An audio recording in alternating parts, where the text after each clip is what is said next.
Hola, ¿qué tal, queridos amigos? Bienvenidos a Píldoras de Libertad Política, bienvenidos a mi canal. Hoy vamos a seguir con un nuevo vídeo de la serie que he dado en llamar La Otra Transición, en la que intentamos poner luz sobre aquellos lugares y puntos más oscuros de nuestra transición política. Pero antes de nada, antes de ir con el vídeo sí y con el análisis en concreto, vamos a ver un corte de un vídeo en el que interviene Antonio García Trevijano en uno de los programas de La Clave, pero no de la primera época en televisión española, sino cuando el programa empezó a emitirse en Antena 3 allá por 1992, pero por supuesto bajo la dirección de José Luis Balbín. Vamos a verlo. Segundo ejemplo, los GAL. Los GAL, eso no es una corrupción del felipismo. Eso no es, Fraga hubiera hecho lo mismo, Barrio Nuevo hace lo mismo, y Corcuera hace lo mismo. Sí, pero estos señores de la UCD no lo hicieron. Bueno, será una excepción a su favor, pero el sistema... Pero te falla en la teoría, ¿eh? No me falla la teoría. Cuando hay excepciones ya la teoría No quiero entrar porque tengo argumentos de sobra para saber que en el tiempo de Suárez se hicieron cosas horribles. Y no quiero decir nada. Por tanto, respetarme porque respeto mucho al señor Calvo. Como veis en el vídeo, Trevijano, tan elocuente, tan vehemente como siempre, le dice al infame Pedro J. Ramírez poco menos que cuidado, no me tires de la lengua, que yo también, que sé muchas cosas, podría argumentar muchas cosas, podría poner sobre la mesa muchas cosas terribles, cosas horribles, como dice Trevijano, que ocurrieron durante los años de mandato de Suárez y del gobierno de la UCD. Y precisamente el vídeo de hoy, en el vídeo que os presento hoy, quiero daros a conocer una de aquellas cosas terribles que ocurrieron instigadas o que fueron ordenadas desde los ministerios del gobierno de la UCD aquí en España. Muchos se sorprenderán y dirán, bueno, poco menos, claro, con el relato rosa de la transición nos ha dicho poco menos que Suárez pues era un santo junto al rey, que era otro santo, y que entre los dos y con la ayuda un poquito del pueblo español pues trajeron lo que ahora se llama, lo que ellos llamaron democracia. Así que poco menos que Suárez ha entrado después de su muerte en el Olimpo de los dioses, pero no es verdad. Durante su mandato ocurrieron también cosas horribles porque al no haber ruptura, al haber reforma, muchas de las prácticas que se habían llevado a cabo durante la dictadura pues siguieron siendo de uso común. Insisto, voy a hacer una serie de vídeos, no los voy a hacer todos seguidos, voy a ir alternando con otra serie de vídeos de otras temáticas, pero que tienen que ver obviamente con la transición, pero de estas cosas horribles que se hicieron, pues las voy a ir haciendo poco a poco en una serie de diversos capítulos.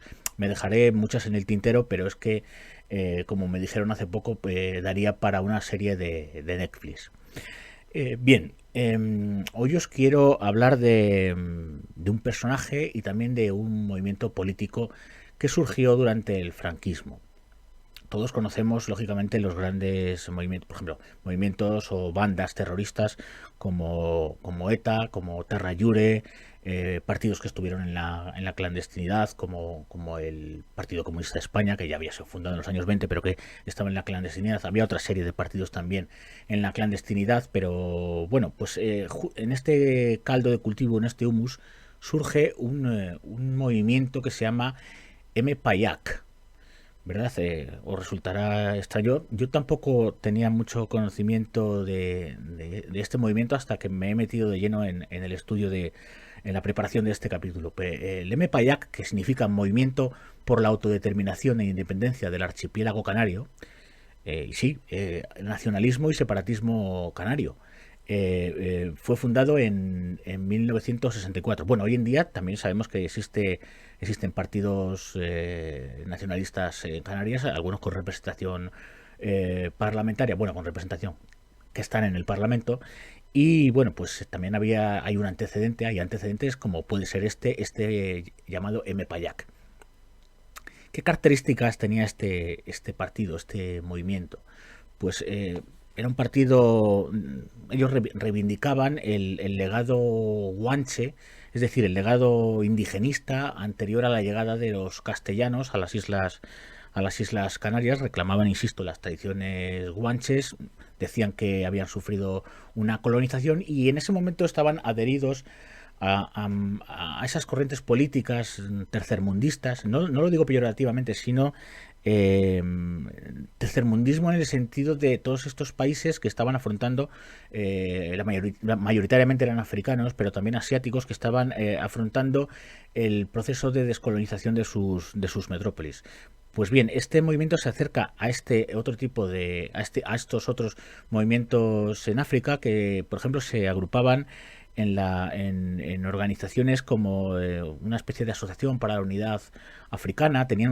Habían creado una serie de organismos para apoyarse mutuamente. Pues bien, el MPAYAC se acerca, por ejemplo, al Frente de Liberación de Argelia. Veremos que Argelia es un país que dará protección y apoyo al movimiento y en el cual se refugiarán muchos de estos militantes, de estos políticos que apoyaban el movimiento en aquel momento frente al régimen de Franco. Pero también es importante saber quién capitaneaba este MPAYAC. Y entonces nos vamos a una figura que también yo desconocía y que me ha parecido bastante interesante. Me refiero a Antonio Cubillo. Realmente se llamaba Antonio de León Cubillo Ferreira. ¿Y quién era este conocido en el mundo político como Antonio Cubillo? ¿Y quién era Antonio Cubillo? Pues era un canario que había sido abogado laboralista, había estado cercano al PC. No recuerdo si llegó a militar en el propio Partido Comunista de España, pero que tuvo una serie de diferencias con la dirección del partido, con el propio Santiago Carrillo, y se marchó del PC o no llegó a entrar de lleno en el Partido Comunista de España. Antonio Cubillo, antes del MPAYAC, por ejemplo, en 1959 había fundado un movimiento, un partido llamado Canarias Libre. Pero insisto, que este sí que estaba cercano al PC, pero insisto, después del mosqueo, del enfado con Santiago Carrillo, pues lo había cambiado de nombre y por 1961 funda el movimiento autonomista canario.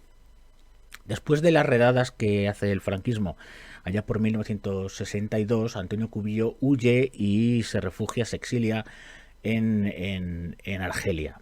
Recordad que en Argelia Argelia había llevado su guerra de descolonización con la metrópoli francesa, y el Frente Nacional de Liberación, si no recuerdo mal el nombre, era el que se había hecho con el gobierno del país. Pues bien, el partido y el Estado argelino da refugio a Antonio Cubillo y a otras personas que habían huido se habían exiliado desde Canarias hacia Argelia.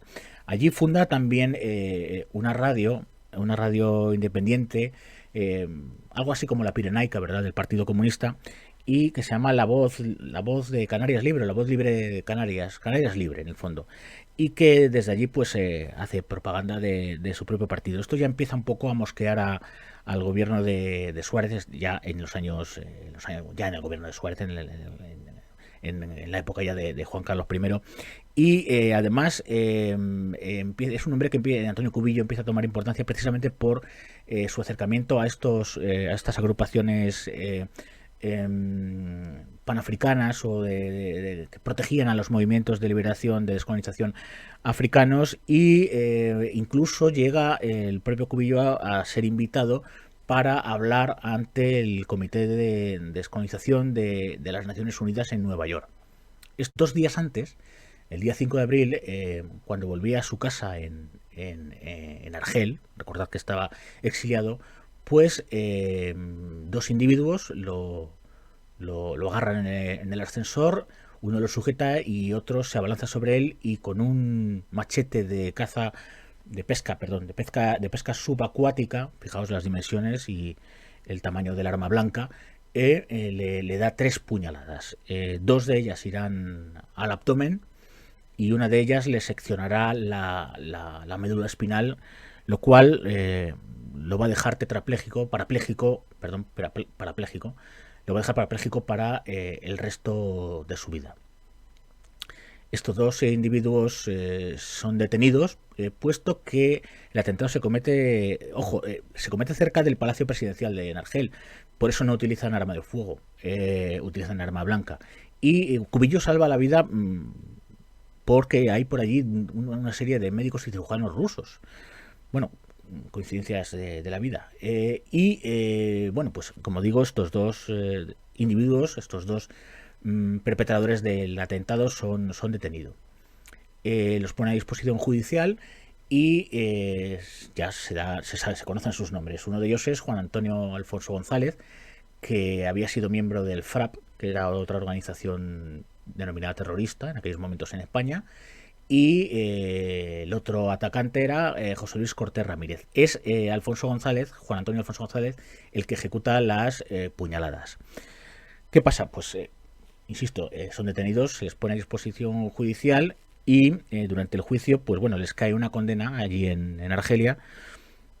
Para Alfonso González le cae una pena de muerte, que luego será conmutada por cadena perpetua, y a José Luis Cortés Ramírez le cae una pena en principio de 20 años. Claro, con las presiones en el juicio y al verse, fíjate, a uno de ellos lo condenan a muerte, pues, como se dice popularmente, cantan, ¿no? ¿Y qué dicen? Pues que es una operación, que ellos son dos sicarios contratados desde España y que la operación es una operación que ha nacido, la operación que era básicamente asesinar, liquidar a Antonio Cubillo, los cerebros estaban en la capital de España, estaban en Madrid. Y Alfonso González, el que es condenado a pena de muerte, señala a un personaje en particular, que es un tal José Luis Espinosa Pardo, alias Gustavo, dentro de los aparatos policiales. ¿Quién es este Gustavo? ¿Quién es José Luis Espinosa Pardo? Bien, este era un UGTista que había sido presidente de la UGT en Murcia y es reclutado como soplón por la policía española, por el entonces Ministerio de Gobernación, para infiltrarse en los movimientos de izquierdas. Había estado infiltrado en el PCE, en la propia UGT, en las comisiones obreras, en el FRAP, en los Grapo, etcétera. Era un soplón bastante conocido dentro de los aparatos policiales. Y fijaos si estaban los aparatos del Estado dentro de esta operación, que en la sentencia de la Sala de lo Penal de la Audiencia Nacional del 14 de julio de 1990, he de decir que este es el primer caso de terrorismo de Estado que es condenado reconocido y condenado por la justicia española, en este caso por la Audiencia Nacional.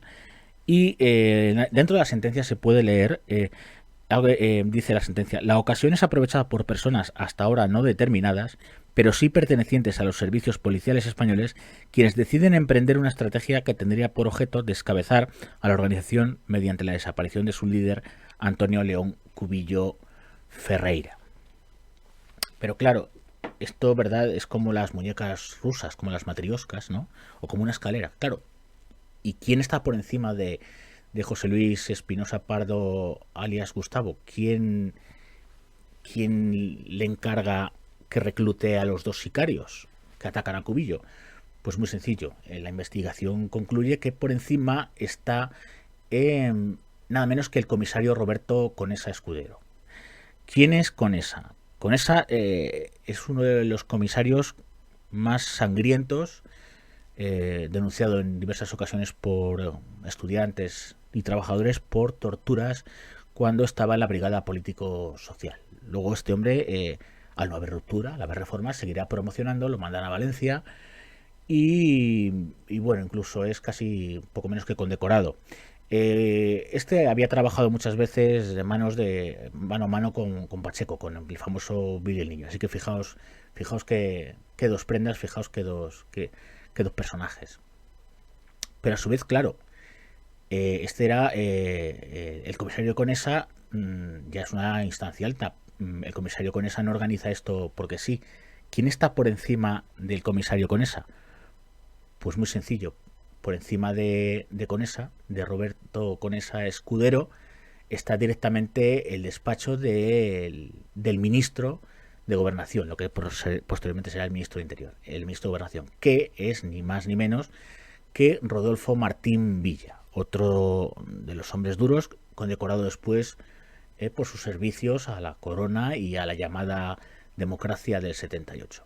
Se marcha de España con la ayuda del ministro Rodolfo Martín Villa. Pasarán los años y Roberto Conesa va a regresar a España y fallece el 22 de enero de 1994, cuando parece que la investigación quería ponerse otra vez en marcha. Y como dice el periodista Luis Miguel Sánchez Tostado en un excelente trabajo sobre las cloacas durante la época de la transición, este fue, por parte de Conesa, el último servicio que rindió a Martín Villa, a Rodolfo Martín Villa. Pero bien, continuamos, avanzamos en el tiempo y vemos que Cubillo, ya parapléjico, en una silla de ruedas, cesa en su batalla política y bueno, pues llega a un acuerdo seguía en Argelia, llega a un acuerdo con Felipe González, jura la Constitución española y el 18 de agosto de 1985 se va a su Canarias natal, pero no sin antes fundar el CNC, el Congreso Nacional de Canarias, que va a ser un partido político que va a tener muy poca implantación y que, bueno, tendrá algunos acólitos en la isla de Lanzarote. Fijaos, este mismo año de 1985 son amnistiados por el presidente argelino los dos autores del atentado, Juan Antonio Alfonso González y José Luis Cortés Ramírez. Y finalmente vemos que al año siguiente, en 1986, Cubillo va a denunciar a Espinosa, alias Gustavo, y al propio Martín Villa. Claro, Martín Villa, al verse directamente señalado por el índice de Cubillo acerca de como perpetrador, como cerebro de su propio atentado, Martín Villa pues se creía por calumnias, pero la querella no es finalmente desechada, por tanto se le da la razón a Cubillo.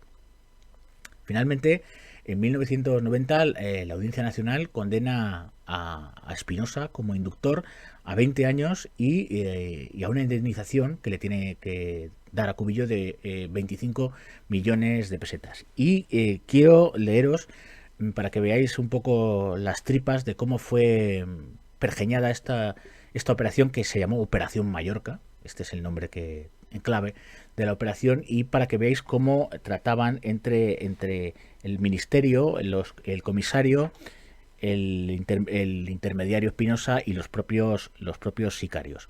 Y os voy a leer del excelente trabajo de Luis Miguel Sánchez Tostado sobre las cloacas del Estado durante la transición, unos párrafos que creo que son muy esclarecedores.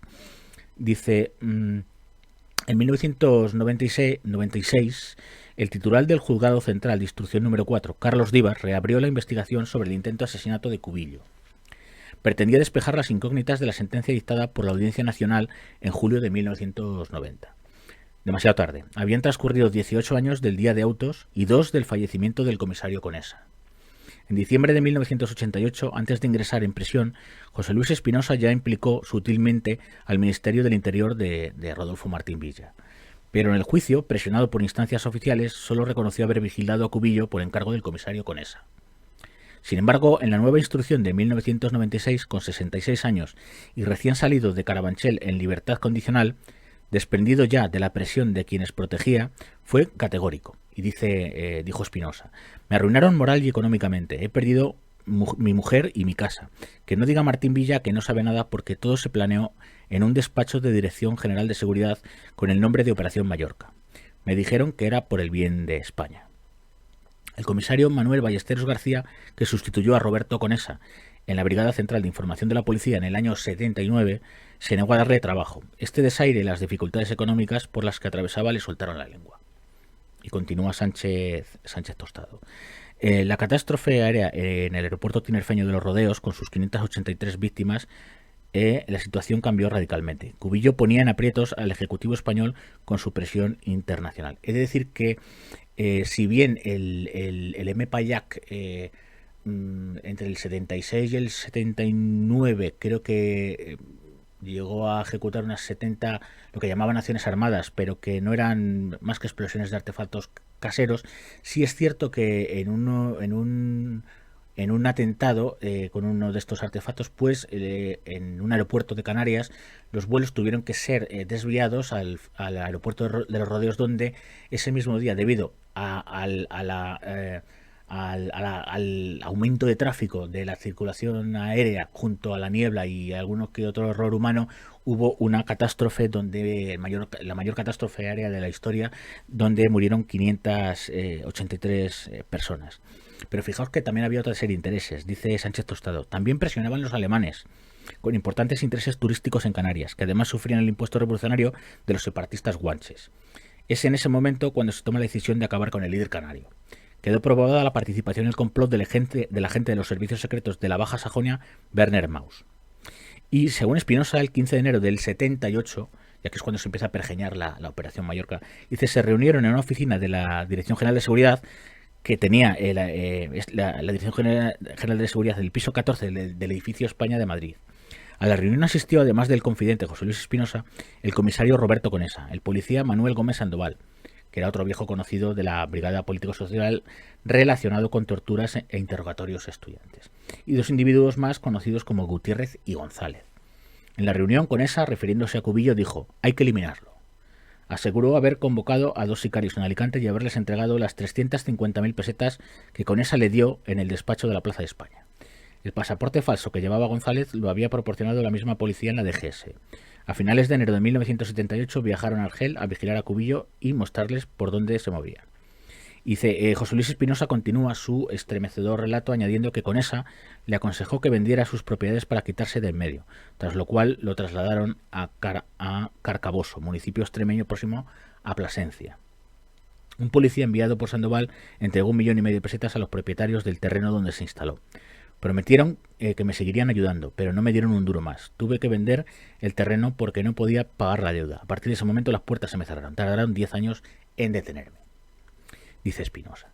Y finalmente, dice Sánchez Tostado, tras 7 años de cárcel, el confidente Espinosa pasó los últimos años de su vida en Murcia, olvidado por todos. En 2000, Cubillo, el dirigente del M-Payac, solicitó ser indemnizado en base al amparo de la ley 32/1999 de 8 de octubre, de solidaridad con las víctimas del terrorismo, pero el Ministerio, a diferencia con las víctimas ocasionadas por ETA, solía denegar las indemnizaciones de las muertes ocasionadas por grupos de extrema derecha o las fuerzas de seguridad.